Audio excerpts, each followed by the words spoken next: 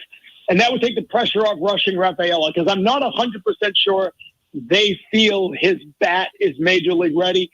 He would be the best defender of the group already. But if you could get him to, be a little more selective at the plate, especially with two strikes, and he may need a little more seasoning in AAA to get to that. So we'll see. I think they'll add an outfielder, though. Red Sox insider Tom Caron with us here on the Brady Farkas Show on DEV. Breslow said yesterday that he acknowledges they need help at second base. He sees that coming more likely via a trade than free agency, so that would knock out a guy like Whit Merrifield. We've talked a little bit about Jorge Polanco. We've talked about Jonathan India. Do you think it's a bigger name maybe at second base like that, or is it someone I'm not thinking of right now? It's probably someone we're not thinking of, because I just get the feeling that that's the way it works, right? I mean, India is an interesting guy, and there's been a lot of talk about him moving, and that would certainly work. But the thing is, and that's why I told you this in the past, I thought Whit Merrifield would be a great answer there, because you could get him probably for a year, right, or two, and then, it's just a placeholder for Marcelo Meyer. And you don't want to sign someone that you're going to have for a long time, or trade for someone who's going to be a part of this, because Story's here for a while. Meyer's going to be here for a while. You should be, by the end of this year, if not the beginning of next year, all set up the middle. So I don't know. I really don't know where that'll come from, but my guess is it would be a name that we're not thinking about right now. Or, Gurriel has played a little bit of infield. There's some guys who have a lot of versatility. So maybe the outfielder I was talking about winds up being part of the mix at second base as well. Backup catcher conversation. Martin Maldonado, the guy with the Astros, who been part of 3 World Series teams with the Astros, certainly knows how to handle a staff. A guy, Alex Cora, I know really, really likes. What are you hearing maybe about him? And is there anything else that you're hearing down there in Nashville? Well, it's funny, he's not here, right? He's in the Dominican Republic, but Rafael Devers raised a lot of eyebrows with his eyes open emoji, a picture of him batting in front of Maldonado, kind of lobbying to get his friend here. I haven't heard anything about Maldonado. I've kind of been told they're not really looking at a catcher right now, so I'm not sure that's going to happen, much to the dismay, apparently, of Rafael Devers. But I think, listen, it's all about pitching right now. We know that. The talk is Yamamoto's going to be here. The Yankees have said they're meeting with him on Monday. We've heard the Mets report that they've been over there and met with him. The Red Sox are being really tight-lipped and will not even say if they are one of the finalists that are going to meet with him. But I do know that they have been doing everything they can over in Japan where they have people to try to let him know that they want him and to try to put on that full court press. But we'll see where it goes. I mean, I just think that they're going to make I do think they're going to make an offer, and I think they're going to make their best offer. And I think they're going to try really hard to get him, even though it's going to be an absurd number. But the question is somebody else going to offer more? I mean, you just can't control that. And if the Yankees or the Mets just throw more than you throw at them, then you lose out again. And the fan base is not going to like that. And then you're kind of stuck scrambling for plan B. But as of today, as about an hour ago, Craig Breslow told me, without telling me anything about what plan A is, he said, our plan A for pitching is still in place. It's still available. We're still going after it. I'm assuming that means Yamamoto, so we'll see. Certainly could be. TC, where do you think Ohtani's going to sign by the time we talk next week, or the reports? Dodgers, Angels, Giants, Jays. What's he going to choose? I'm still going Dodgers. Although I'm telling you, the Blue Jays thing is really interesting. And somebody I know up in Toronto, close to the team, was telling me that Rogers is a multi-billion-dollar company, right? And they're a huge cell service provider up there. And would it be interesting if they threw a ridiculous number at him and tried to use him as their way to enter the cell phone market in Japan? And if you start looking at it as a business investment, then maybe that $600 million isn't so ridiculous. But I still think at the end of the day, the Dodgers make the most sense. I think it'll be $600 million. And even though Dave Roberts may have hurt their chances by being bold enough to admit they've spoken with Ohtani, I think that's where he ends up, because it's just the easiest fit. TC, I'll let you in on a little secret here. The Blue Jays home opener next year is April 8th. It's a Monday against my Mariners. I've got 4 tickets in Toronto for that game. If Ohtani's there, I will no longer have 4 tickets for that game because I will be selling them. Yeah, you'll buy a new widescreen and watch it at home. There you go. Absolutely. So, TC, thanks for making time. I know it's a kind of a crazy week for you down there. We appreciate it, and we'll catch up again in 7 days. Thank you. Sounds good. Thanks, Brady. Appreciate it. Absolutely. There goes Tom Caron, our Red Sox insider over at NESN down at the winter meetings in Nashville. All right. So, I mean, Yamamoto is still in play. I don't know that the Red Sox are going to get him. Look, the Mets are not getting Ohtani. The Yankees are not getting Ohtani, and they don't have Soto locked up for 10 years yet. So I think they're both obviously in play. The Mets are going to be able to throw the most money at him. And here's the thing about Yamamoto, too. He has said that he wouldn't mind playing with another Japanese player. I think the question was kind of phrased like, basically, do you want to be the only Japanese player on the team so you could be the star? Well, look, if he goes to New York, he's got Kodai Senga on the team. If he comes to Boston, he's got Yoshida on the team. If he goes to the Yankees, there's no other Japanese player on the team right now. If he's not going to go to Toronto, but Kikuchi's on the team up there. Maybe that helps Ohtani. I don't know. So Yamamoto's in play, and the Red Sox need him. Now, do I want to throw $700 million at him? No, and I get TC's point about not just responding to what other teams do, but you need a generational pitcher. You need the guy that Chris Sale was supposed to be. And Yamamoto is that guy. 25, 100 miles an hour, 3-time MVP, I think, in Japan. Danny can check me on that if he wants to, but I think multi-time at least MVP over in the NPB, which is the Japanese Professional League. So that's the guy you need. Right? They need help at second base. They can use always help in the bullpen. They need starting pitching. They need frontline starting pitching. And Yamamoto is it. And I hope they find a way to go out and make it happen. Yeah, Danny, I do have 4 tickets for opening day in Toronto next year. If Ohtani goes there, I'll be curious as to what happens to the value of those tickets. Sell them.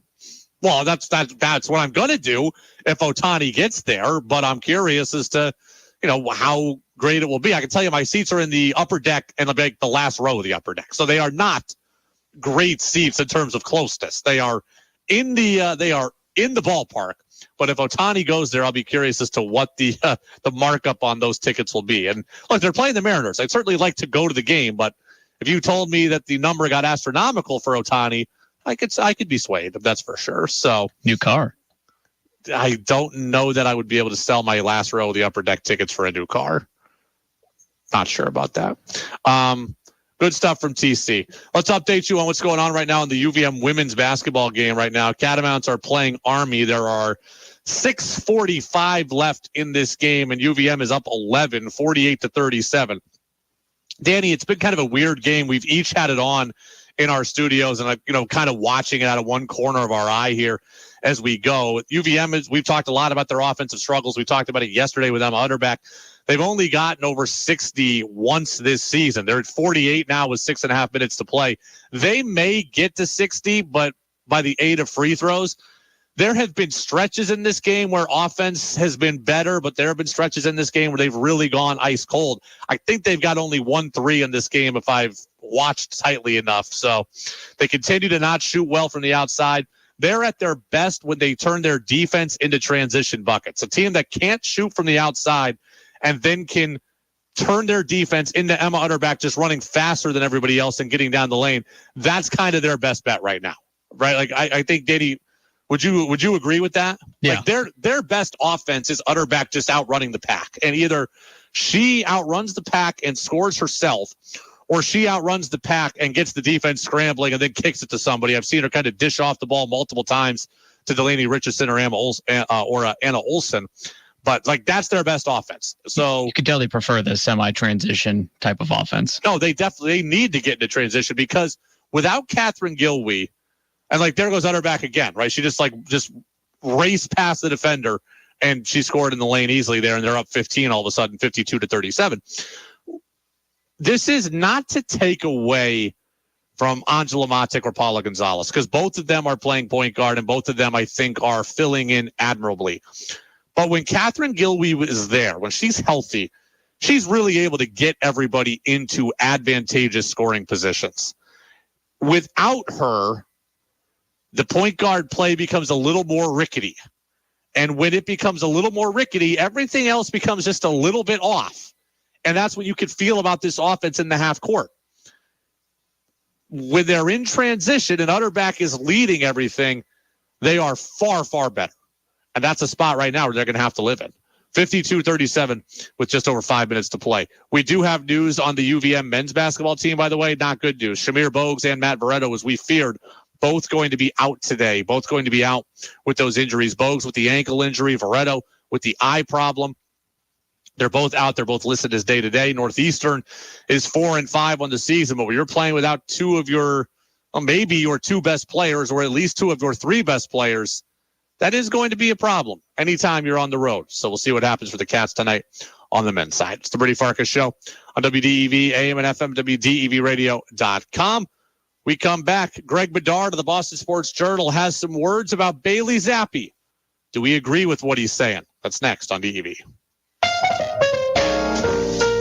Give the capital city some love this holiday season when you shop in Montpelier, USA Today's #1 best small town for shopping. More than 40 unique locally owned stores offer products and services you won't find anywhere else. Learn more at montpelieralive.com/holidays. Stop by Guy's Farm and Yard and check out their great selection of bird feeders for the wild bird enthusiast. Plus, lots of collars, coats, and beds for your best friend. And don't forget socks, gloves, and boots for the people in your lives on Berry Street. Come to Bear Pond Books for their carefully curated selection of all the best books for giving this holiday season. They have games, calendars, puzzles, holiday cards, and a fabulous children's room to inspire you. Come visit them at 77 Main Street or shop online at bearpondbooks.com. Downtown Montpelier, a cozier way to spend your holiday season.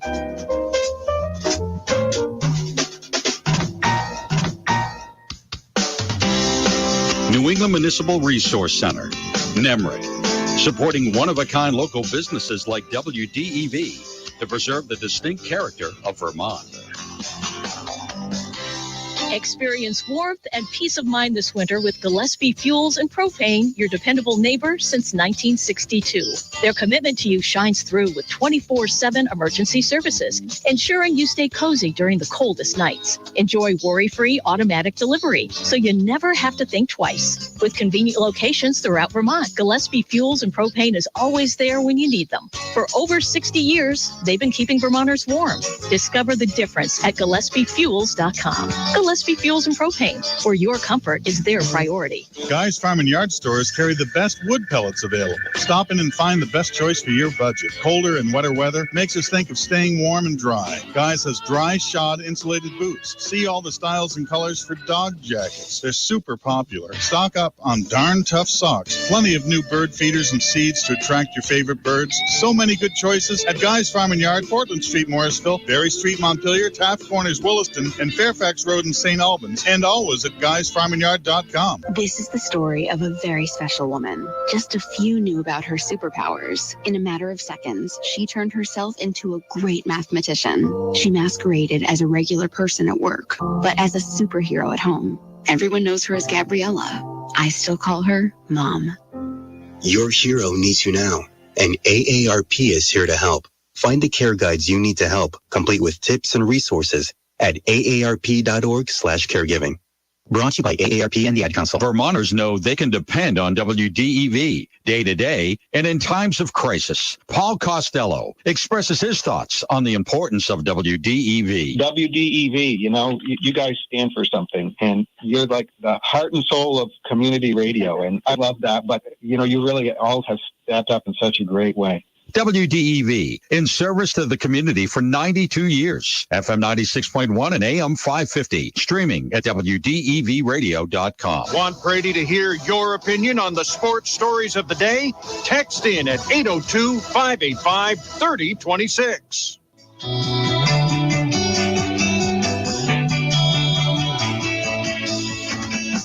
Now it's back to the Brady Farkas Show on WDEV AM, FM, and WDEVradio.com. Welcome back in, Brady Farkas Show right here on WDEV AM and FM, WDEVradio.com. The Patriots are taking on the Steelers tomorrow.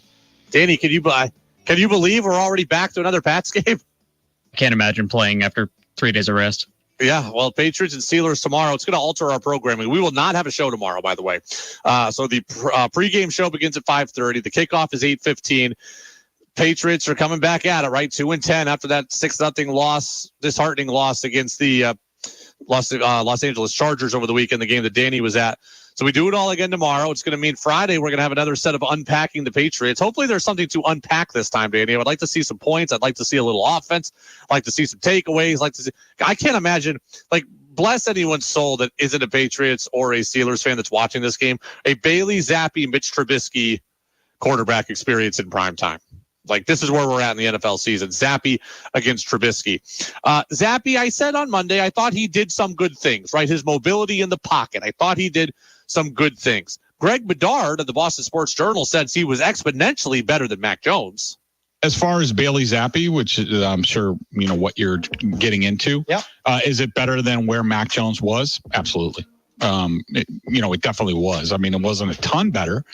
But, Zappi made some plays in this game, which we have not seen out of the quarterback position in some time. Danny, I have a hard time with that because I don't think Bailey Zappi is that talented, right? I do think he did some nice things. As I said, he was good in the pocket. He extended a couple plays. He got a first down. Running forward early on in the first quarter or whatever. He did some nice things, showed some good pocket awareness at times, especially early, delivered a deep ball down the field to Tyquan Thornton that Tyquan Thornton dropped. Did some nice things. That said, look at the difference. Bailey Zappi has the ability to play free. And that's something that Mac Jones hasn't had in a number of weeks. It's always hard to evaluate your team or to evaluate individual players when the team is in this kind of there's nothing to lose mentality, right? The coaches now might be calling it a little bit differently. The players might be playing a little bit differently. Zappi is able to come in now, and he's able to let it fly. Mac Jones can't throw these passes. Mac Jones can't throw these balls because every time Mac Jones lets a ball go, he has a fear that he's going to be benched, and that's true. Right? And you can't tell me that that's not the case. Zappi is able to come in and play loose and play free. I'm saying sling it. Phil Perry's saying throw it down the field. Chris Hogan, I was listening to him earlier on his podcast, former Pats wide receiver, said, hey, I want to see him throw it down the field. Everybody at this point is kind of like, hey, throw it down the field. And if you throw a pick, then so what? Mac Jones doesn't live in that bubble, right? Mac Jones does not live in that bubble. So it's a little bit, when you tell me, oh, we did this better and that better. Well, yeah, he also had restrictions taken off of him that Mac has had in place. Mac's been playing with one hand tied behind his back, and Zappe was allowed to go out and play schoolyard football. And he's going to be allowed to play schoolyard football for the foreseeable future. So it is hard trying to determine kind of where you're at the end of a season when you've gone to the backup quarterback, because that guy is able to play in a completely different way than the previous guy was. Mac hasn't been able to play free and loose in a very long time. I think he was able to play free and loose first 2 weeks of the season against, Philly and Miami. Then they went to New York and they played in the rain. So you're kind of playing naturally more conservative there. You start losing more games. You're worried about your spot. You're worried about being benched. And then everything is just tight. Zappe doesn't have to play tight.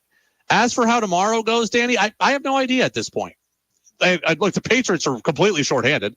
Ramondre Stevenson's got a high ankle sprain. He's out for several weeks, might be out the rest of the season. Demario Douglas is out again tomorrow with the concussion. Juju's listed as questionable, and so is Devontae Parker. Like, we could go into this game with just Tyquan Thornton being like the only healthy wide receiver. Kayshon Boutte's not playing. So I think this is going to be an ugly, low-scoring affair. The final score tomorrow, we very well may see 14-10. We may see 13-9. We may see 10-3. It's going to be low-scoring. It's going to be ugly. How many sacks for TJ Watt? Against this line with Zappe a quarterback, I would say the Steelers have a chance to get 5 sacks. Will they all be by Watt? No, but I think the Steelers have a chance to get 5 sacks. I think 5 sacks. Yeah, that sounds about right. Is a reasonable expectation there. Hard to believe. We're getting ready to go through the pain again tomorrow. Patriots and Steelers. Again, our coverage at 5:30. And again, I've said this before, so I won't hammer on this. This is the least amount of prep that I have done for Patriots games ever in my career, because the games themselves really just don't matter, right? They really just don't matter. I would like to see Jabril Peppers continue to play well. I would like to see Kyle Duggar make an impact. I would like to see Dietrich Wise, if he's healthy, because he had an illness last time. I'd love to see them get after the quarterback. There are things I'd like to see, but the results don't really matter. Right? I'd like to see Tyquan Thornton reel in a pass or two, especially one down the field. I'll be able to take away some small takeaways from things like that. But at the end of the day, this game for me is solely about, okay, how did Zappe play? And I will say this, Danny, it will be interesting to watch Zappe play in good weather. All right, let's check the weather. Let me check the weather for tomorrow, because I want to see, because I have a big point to make about this.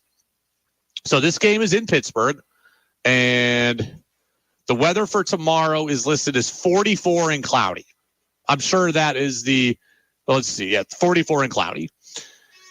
So it's not going to be overly freezing. It's not going to be precipitation. Danny, I actually think it's sneaky interesting in how Zappe plays and therefore how it reflects on people. If Zappe comes out and plays poorly, there could be people saying, like Max Camp could come out and say, see, not me. Nobody could do this, right? Nobody can play under these circumstances. If Zappe plays poorly in ideal football conditions, then Max Camp can say, see, not me.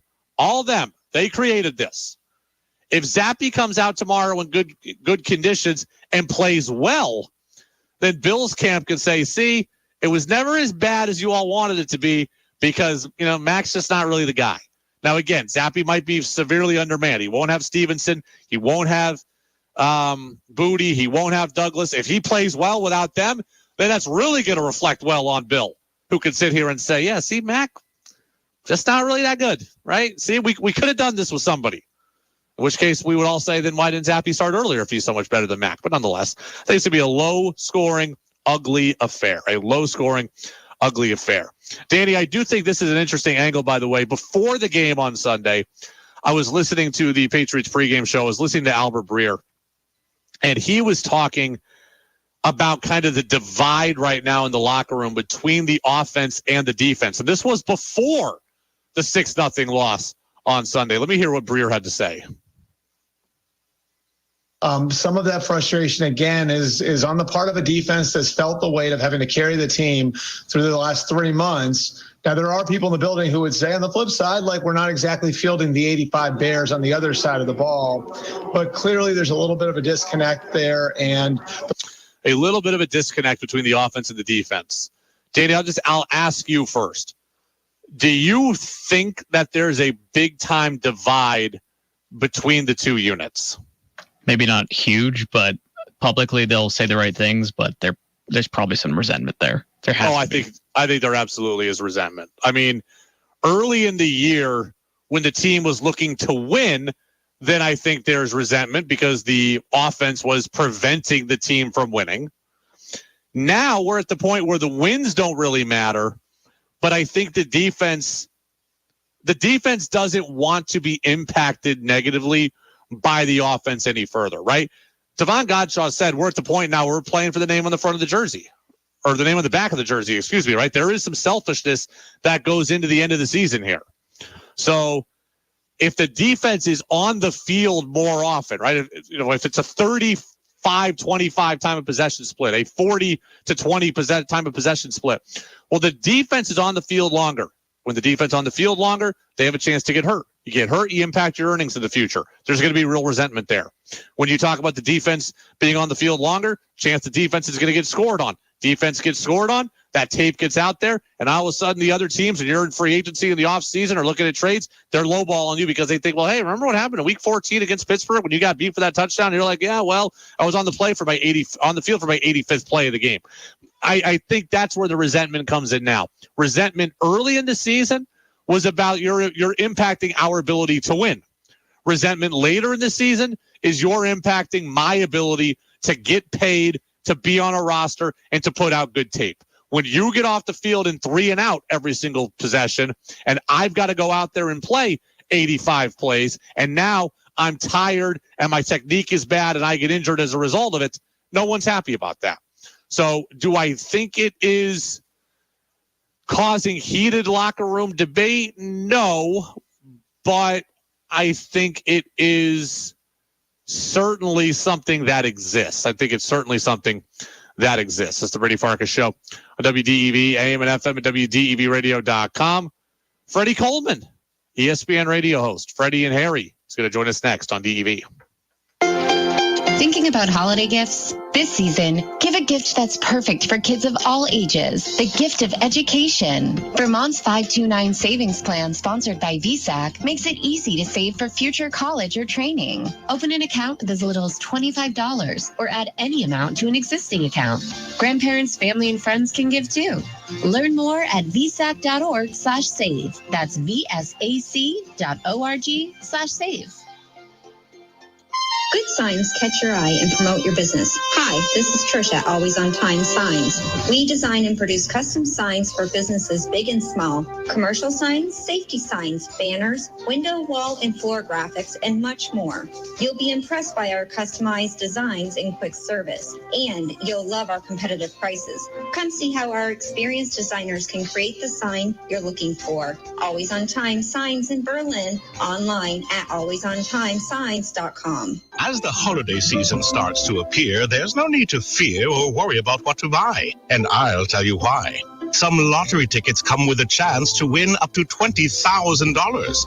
That could make anyone dance and kick their heels up high. Who'd do that for a fruitcake or a necktie? Holiday lottery tickets are what to do, for they promise wishes that could come true and dreams that could be a reality. So season's greetings from the Vermont Lottery. Oh, please play responsibly. Celebrate the holidays with your favorite wine, beer, champagne, and spirits from your friends at Stowe Beverage. If you don't know what your best options are, ask Stowe Beverage. They've been helping customers for more than 30 years. The Stowe Beverage staff knows their wines and champagnes. They have the best selection of local and world-famous brews. Happy holidays from Lisa, Bob, Dennis, Chris, Jerry, Anna, and Mike at Stowe Beverage at the Gale Farm Center on the Mountain Road in Stowe.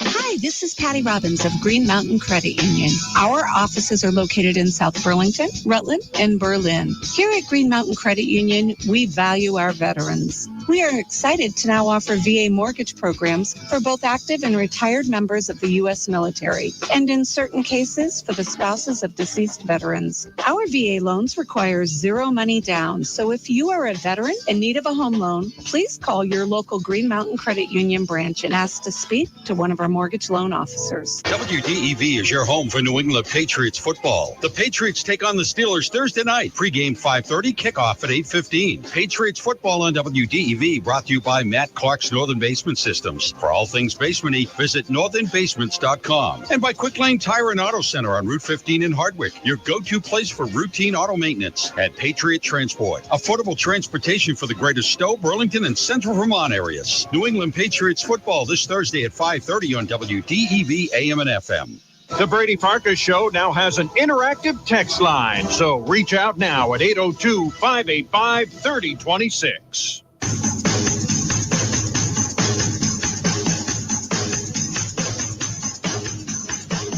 Now it's back to the Brady Farkas Show on WDEV AM, FM, and WDEVradio.com.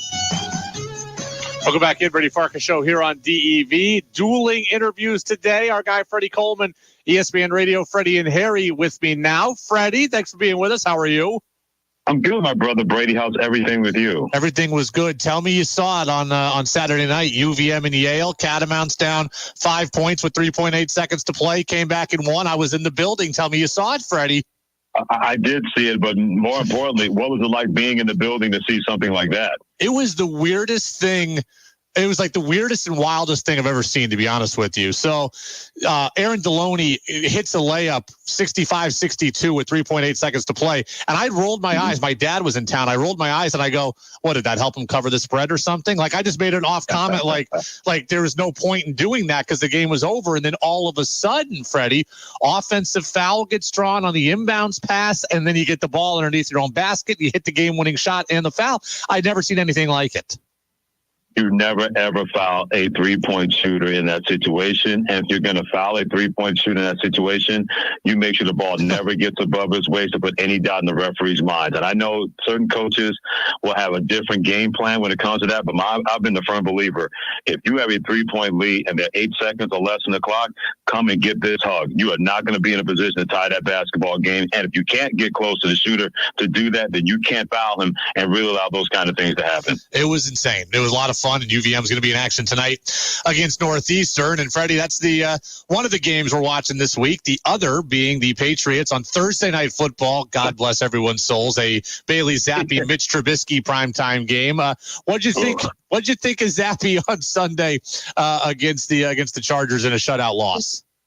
I didn't think anything. There was nothing to think about, to be completely honest with you, Brady, because you see a guy that is clearly overmatched. And I know Bill Belichick is trying to find that diamond in the rough, like he was able to get lucky upon when Tom Brady was in the 6th round and Wes Welker and Julian Edelman and other guys like that. But come on now, in modern football, you cannot allow to tell your team that mess that we think Bailey Zappi is the guy that should be the quarterback going forward. He's going to get another chance to do it again on Thursday when you have a Mac Jones in the 1st round. So I don't know what's going on with the Patriots, but he clearly showed that guy might be a second-string quarterback in the NFL with this team, with somebody else's team at best, because that guy has no business being in the field as a starting quarterback, no matter what team that is.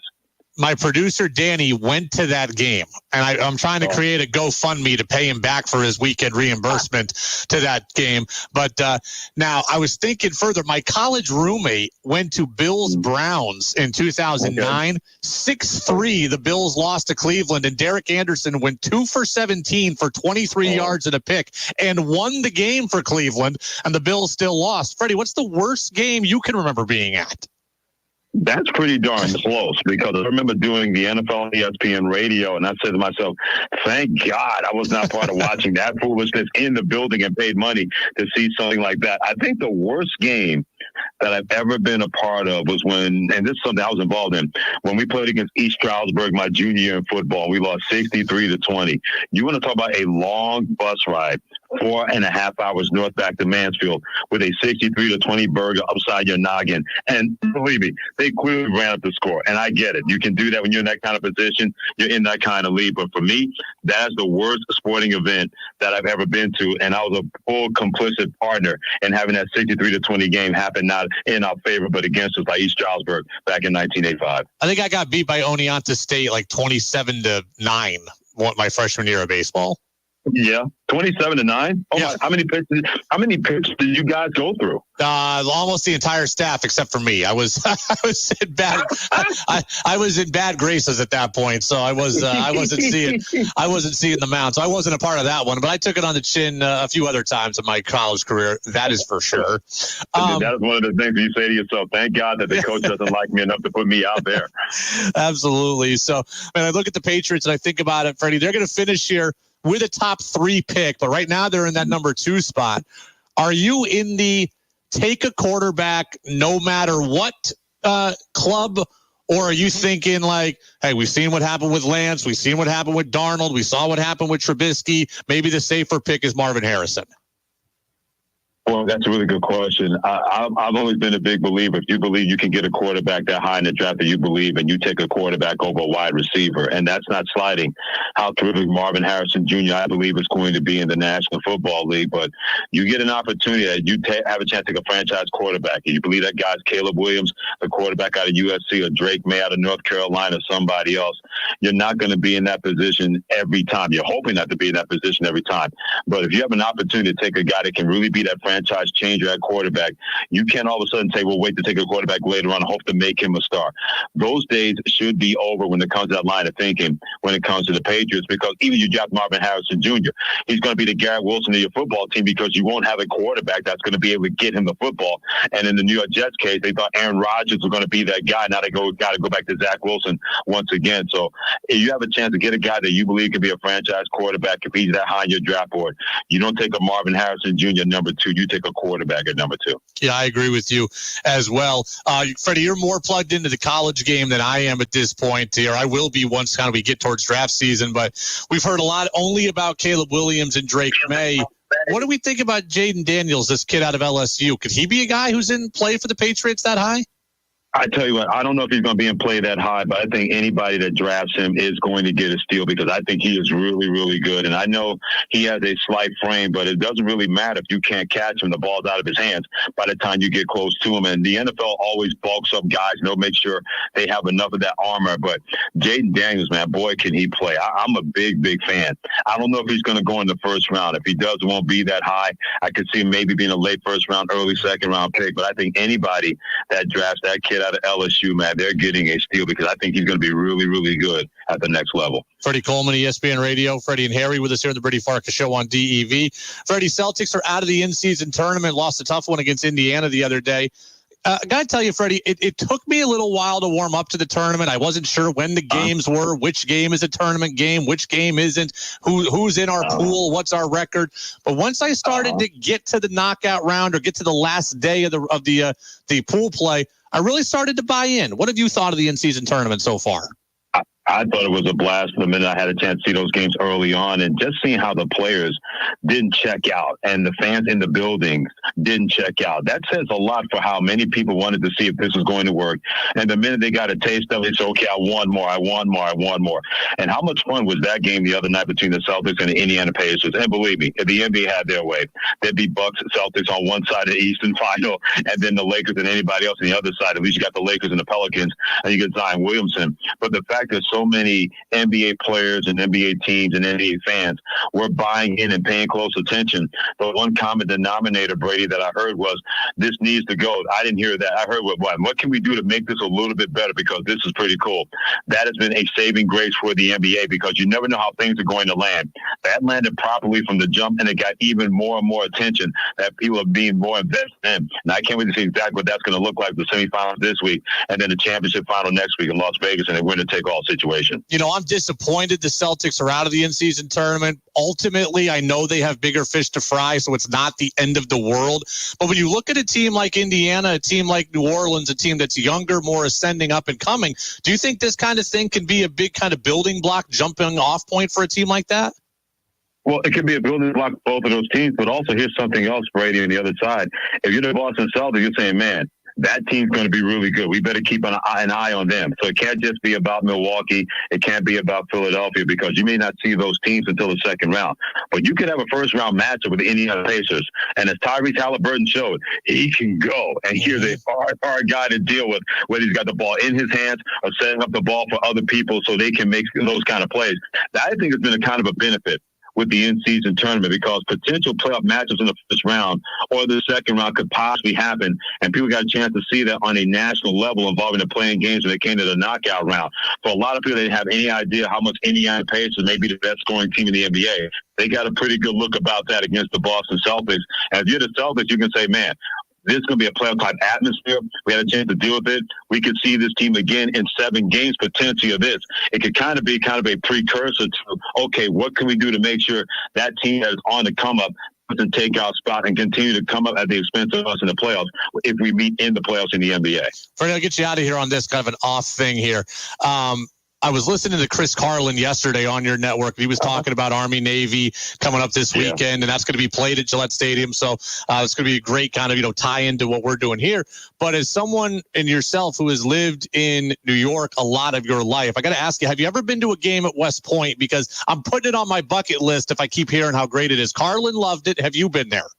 Oh, my goodness. I can't tell how many games I've been to Mikey Stadium at West Point, because I used to work part of the Army Football Radio Network for 3 years.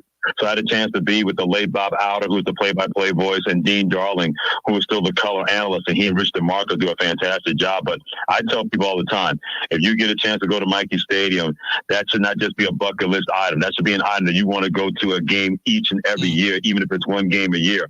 And it's always one of the coolest places where you see the cadets and you see the candidates, the offensive candidates supporting their team, but so many people rally around Army football.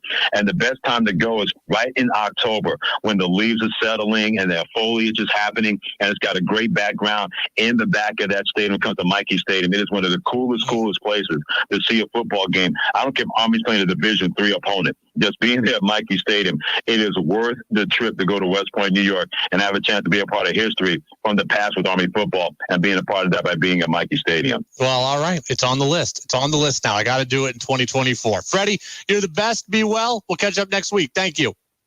All the pleasure, Brady. Take care. God bless you, man. Absolutely. There goes Freddie Coleman, our host over at ESPN Radio. Freddie and Harry. That is on weekdays in the afternoon. So Freddie is the best. Appreciate him. Again, UVM men's basketball tonight. The Cats are out. Matt Veretto and Shamir Bogues. So it's going to be a tough one on the road at Northeastern. Patriots football tomorrow bumps us off the air. Get a day of rest. Watch the game. We'll come back at it with our full takeaways on Friday, including our Unpacking the Patriots segment. Patriots and Steelers tomorrow, 8:15. Bailey Zappi against Mitch Trubisky. Danny, have a great night. We'll see you tomorrow for the afternoon news service. Danny and I will be together again, but no show. We'll see you back here on Friday, right here on WDEV AM and FM. Jazz is next. In December's Vermont Biz, we learn more about